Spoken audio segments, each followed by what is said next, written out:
All right, everybody.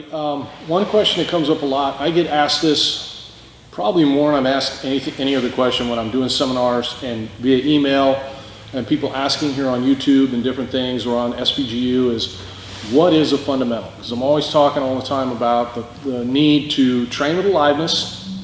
That's your training method, your epistemology, and focus on fundamentals. That's your curriculum. And a lot of people get confused on what is a fundamental. So I've got a list here of 5 questions that you can ask yourself to see if what you're teaching is a fundamental. So the first question is it style specific?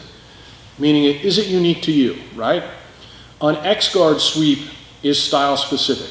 A De La Riva sweep is style specific. Like, there'll be people who are great black belts who don't have X-guard. I've never used X-guard in my life. World champion competitors that maybe don't use De La Riva.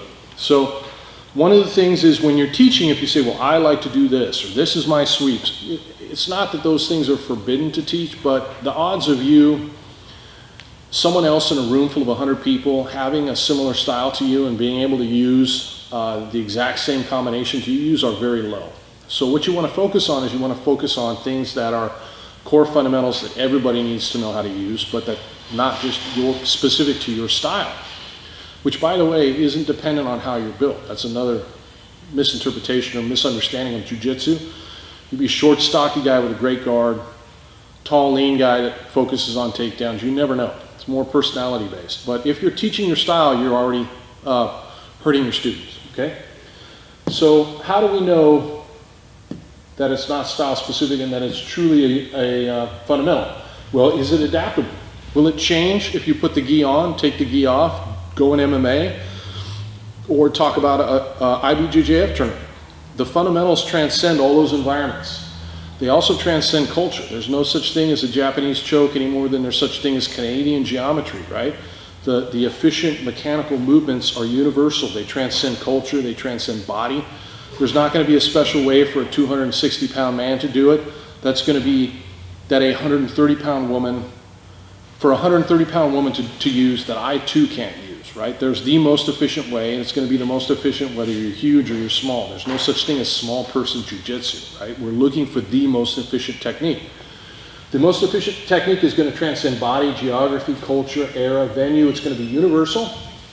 It's going to be a repeatable experiment. It's not just me doing it or you doing it. It's thousands of black belts all over the world have done it over and over again, so we know it works. It's a scientific, repeatable experiment, and it's efficient, meaning it uses as little as possible, but no less of energy, explosiveness, youth, speed. And that measurement will be really wide. When you're a white belt, you're going to use a lot of those attributes, and as you get better and better, and your timing gets better and better, and you grow to become a black belt, then you use less and less attributes to where you can roll competitively for an hour and not break a sweat because you learn to be more efficient, right?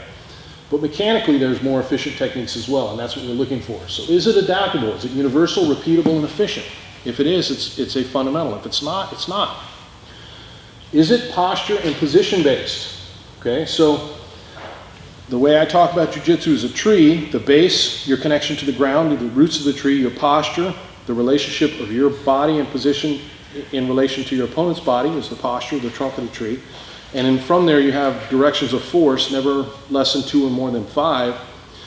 And that's angles that you apply force. So you have your base, your posture, your connection, and then angles you can apply force. And based on those various angles, there are branches that sprout, and those are the possibilities. Those are the sweeps and the submissions and things like that. Those are the things people like to teach. When in reality, what I believe they should be focusing on is the base and the posture and the pressure. Okay, so ask yourself, is it position and posture based? Am I talking about the base, the posture, and the direction of force, or am I lost in some counter for counter thing? I do this, the guy does this, I respond with this, the guy does this. Now you've chained together 4 moves in an imaginary choreographed fight, right?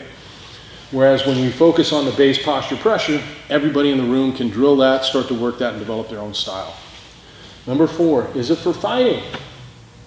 If it completely changes, if somebody can slap you or punch you in the face, it's not a fundamental. So one good thing you can do if you want to reel your jiu-jitsu back in and you're worried that maybe your jiu-jitsu is starting to lose its function for self-defense and you become too tournament oriented, if that's something you're thinking about, let your partner slap you in the head or punch you in the body. Play with the strikes, okay? If you're repeatedly getting whacked in the head, you're not working fundamental jiu-jitsu. Fundamental jiu-jitsu controls that space so that you can defend yourself against strikes. That's what it's about. So it will bring you back to the pure jiu-jitsu when you start adding the hits. Number 5, if it's all of the above, why does it work?